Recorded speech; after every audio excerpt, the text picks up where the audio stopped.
Madhya Pradesh Bharatiya Janata party की सरकार के अंदर उस वक्त खलबली मच जाती है जब सत्ता का ही एक पूर्व मंत्री और वर्तमान वरिष्ठ विधायक यूजीसी एक्ट के विरोध में खड़ा हो जाता है और कह देता है कि वर्तमान में जितने भी कानून बन रहे हैं वो ब्राह्मण विरोधी, स्वर्ण विरोधी कानून बन रहे हैं।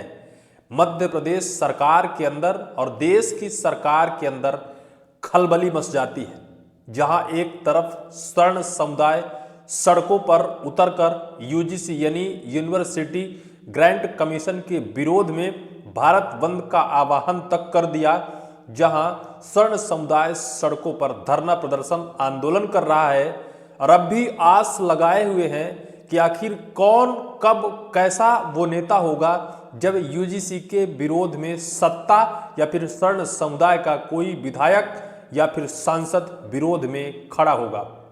वो वक्त आ गया जब एक विधायक के सब्र का बांध टूट गया। उन्होंने कहते कहते ये तक कह दिया कि जितने भी सरकार कानून ला रही है, नियम कानून कायदे जो कुछ सरकार ला रही है, ब्राह्मण विरोधी तरीके से ला रही है, स्वर्ण विरोधी तरीके से ला रही है। सोचिए, मध्य प्रदेश या फिर देश के लिए हर युवा एक समान होता है और देश के लिए हर नागरिक का बराबर अधिकार होता है। स्वतंत्रता का अधिकार बराबर है, व्यक्तिगत अभिव्यक्ति की आज़ादी भी सबको बराबर है। लेकिन सरकार वोट समेटने के लिए, सत्ता हथियाने के लिए लोगों के बीच जहर घोलकर और वोट रूपी बैंक और वोट रूपी अपना घड़ा भरती है।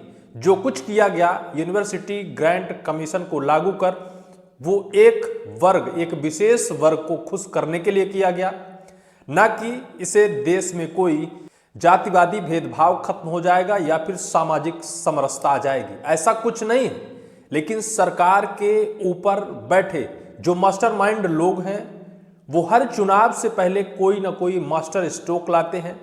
वो मास्टर स्ट्रोक भले चाहे जनता के बीच लड़ाने का काम करे, भले चाहे भाई और भाई के बीच बड़ी दरार पैदा कर दे, भले चाहे एक गांव से दूसरे गांव या फिर एक घर से दूसरे घर के बीच बड़ा विवाद पड़ोसी को पड़ोसी से लड़ा दे। लेकिन इससे फर्क सत्ता पर आसीन धुरंधरों को नहीं पड़ता। उनको सिर्फ चाहिए जनता का वोट, वो फिर चाहे हिंदू मुस्लिम को लड़ाकर चाहिए या फिर जाति और जाति को लड़ाकर चाहिए या फिर भाई और भाई को लड़ाकर चाहिए। ऐसा ही कुछ जिस तरह से वर्तमान में विरोध स्वर्ण समुदाय द्वारा किया जा रहा है, लगातार इसका विरोध किया जा रहा है। इस बीच कुछ ब्राह्मणों पर टिप्पणी करते पूर्व आईएएस अधिकारी भी निकल कर आए। इससे पहले एक आईएएस संतोष वर्मा, जिनका एक बड़बोलापन बयान जो उन्होंने सामाजिक समरसता बनाने के लिए उन्होंने कहा था कि कोई भी ब्राह्मण अपनी बेटी किसी अन्य जाति को दान करे और फिर उनका बेटा किसी ब्राह्मण बेटी के साथ संबंध बनाए, इससे सामाजिक समरसता आएगी, इससे जातिगत भेदभाव खत्म होगा। यही सरकार इसी बीच या फिर इसी कड़ी में कानून ही लेकर आ गई। इस बीच दो आईएएस अधिकारी भी चर्चाओं में हैं जो पूर्व के आईएएस हैं। कुछ का कहना है कि ब्राह्मण का विकास अगर होगा तभी देश का विकास होगा। कुछ आईएएस का कहना है कि ब्राह्मण कोई जाति नहीं है, वो एक वर्ण है। और निश्चित तौर पर जिस तरह से सिर्फ और सिर्फ वर्तमान में ब्राह्मण समुदाय ही टारगेट हो रहा है, इसको लेकर भारतीय जनता पार्टी के एक वर्तमान विधायक, वरिष्ठ विधायक और पूर्व में रहे कैबिनेट के मंत्री ने तीखा हमला अपनी ही सरकार के ऊपर बोला है। उस हमले के बाद सरकार के पैरों तले जमीन खिसक गई है। उन्होंने कहा, देश में जितने भी कानून आते हैं वो ब्राह्मण विरोधी कानून होते हैं। क्या वास्तव में ऐसा है? वो अपनी ही सरकार के लिए बोले हैं। क्या उन्हें लगता है कि उनकी ही सरकार ब्राह्मण समुदाय के साथ लगातार अन्याय कर रही है, अपराध कर रही है, ब्राह्मण विरोधी कानून लेकर आ रही है? आपके मोबाइल पर पत्रिका की खबर, ब्राह्मण के खिलाफ बन रहे सारे नियम कानून, एमपी के वरिष्ठ बीजेपी नेता का बड़ा बयान। और इस बयान ने खलबली मचा दी है, सभी वर्ग और सभी समुदाय के बीच खलबली मचा दी है। सबको समझने की जरूरत है, सत्ता हथियाने के लिए कैसे एन केन प्रकारेण सरकार बहुत सारे हथकंडे लाती है और उनका इस्तेमाल करती है। ना कि उससे जातिगत भेदभाव खत्म होता है और ना तो उससे सामाजिक समरसता आती है। उससे सिर्फ और सिर्फ राजनीतिक दल का वोट बैंक जरूर बन जाता है। जो कुछ हालिया में किया गया है वो एक बड़े वर्ग को खुश करने के लिए राजनीतिक दल एक ऐसे चारे का इस्तेमाल किया है जिसमें निश्चित तौर पर वो बड़ा वर्ग फंस ही जाएगा, क्योंकि उसके विपक्ष में वो वर्ग अब विरोध पर भी उतर आया है। क्योंकि यूजीसी एक्ट को लेकर सुप्रीम कोर्ट ने जिस तरह से स्टे लगा दिया है, अभी हाल ही में उसी में रोक लगा दिया गया है। अब इसके विरोध में एसटी एससी और ओबीसी संगठन सड़कों पर उतर गए।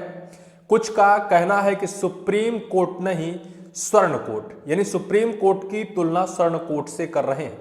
कुछ का कहना है कि ये एसटी एससी ओबीसी विरोधी सरकार है। कुछ अलग अलग तरीके से विरोध कर रहे हैं। लेकिन इस खबर में हम आपको ले चलते हैं। सागर में ब्राह्मण समाज का मेधावी सम्मान समारोह आयोजित किया गया था। समारोह में 266 मेधावी विद्यार्थियों को कौटिल्य सम्मान से सम्मानित किया गया। समाज के इस सम्मेलन में विप्र वैवाहिक स्मारक का भी विमोचन हुआ।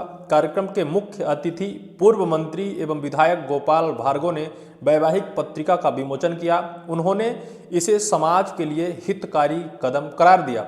ब्राह्मण समाज के कार्यक्रम को संबोधित करते हुए विधायक गोपाल भार्गव ने कहा, आज सारे समाज व वर्ग एक हैं और संगठित हैं, इसलिए चारों तरफ उनकी सुनी जाती है। हम बिखरे हुए हैं, वोट बैंक नहीं है, इसलिए संवैधानिक व्यवस्था में हम पीछे धकेले जा रहे हैं।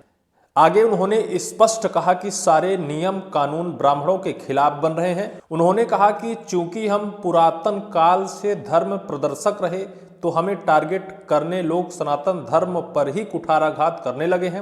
विधायक गोपाल भार्गव ने कहा कि अब समय आ गया है, परिस्थितियां विपरीत हैं, तो धर्म बचाने ब्राह्मण को एक होना ही पड़ेगा। विधायक गोपाल भार्गव, मोहन सरकार की कैबिनेट में उन्हें शामिल नहीं किया गया।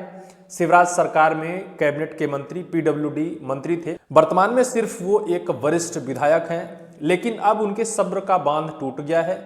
यूजीसी यूनिवर्सिटी ग्रांट कमीशन के विरोध में उन्होंने तगड़ा हमला अपनी ही सरकार के ऊपर बोला है और कहा है कि हमारी सरकार डबल इंजन की सरकार है। मध्य प्रदेश से लेकर केंद्र तक ब्राह्मण विरोधी कानून आ रहे हैं और जिसमें लगातार सनातन की रक्षा करने वालों के ऊपर ही अब टारगेट सरकार कर रही है। सरकार के ऊपर हमला बोलते हुए उन्होंने कहा है कि ब्राह्मण समुदाय को बहुत जल्द एकजुट होना पड़ेगा। धर्म बचाने के लिए ब्राह्मण को एक होना पड़ेगा, लेकिन धर्म ब्राह्मण बचा पाएगा या नहीं बचा पाएगा, उससे पहले क्या वास्तव में ब्राह्मण खुद बच पाएगा? जिस तरह से संवैधानिक व्यवस्था में ब्राह्मण को पीछे धकेला जा रहा है। किसी ने क्या खूब कहा था कि एक छोटे पेड़ को बराबरी में लाने के लिए बड़े पेड़ को ऊपर से क्या काट दिया जाएगा।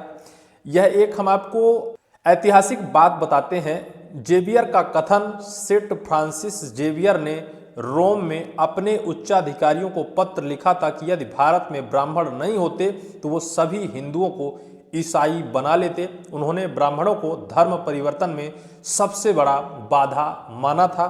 उन्होंने कहा था, उनका मानना था कि ब्राह्मण ही हिंदू समाज के रक्षक और मार्गदर्शक हैं और उनकी अनुपस्थिति में ईसाई धर्म का प्रचार प्रसार हो जाता। लेकिन ब्राह्मण समुदाय सबसे बड़ा बाधा बना भारत देश में हिंदुओं को ईसाई बनाने के लेकर। गोपाल भार्गव ने जो कहा है उसको लेकर आपकी क्या राय होगी? क्या वास्तव में सामाजिक समरसता बनाने के लिए जो कानून लाया गया है ये उचित है या फिर अनुचित? सभी वर्गों को इसका विरोध करना चाहिए। पूरी वीडियो को लेकर आपकी क्या राय है? कमेंट सेक्शन पर कमेंट जरूर करिएगा।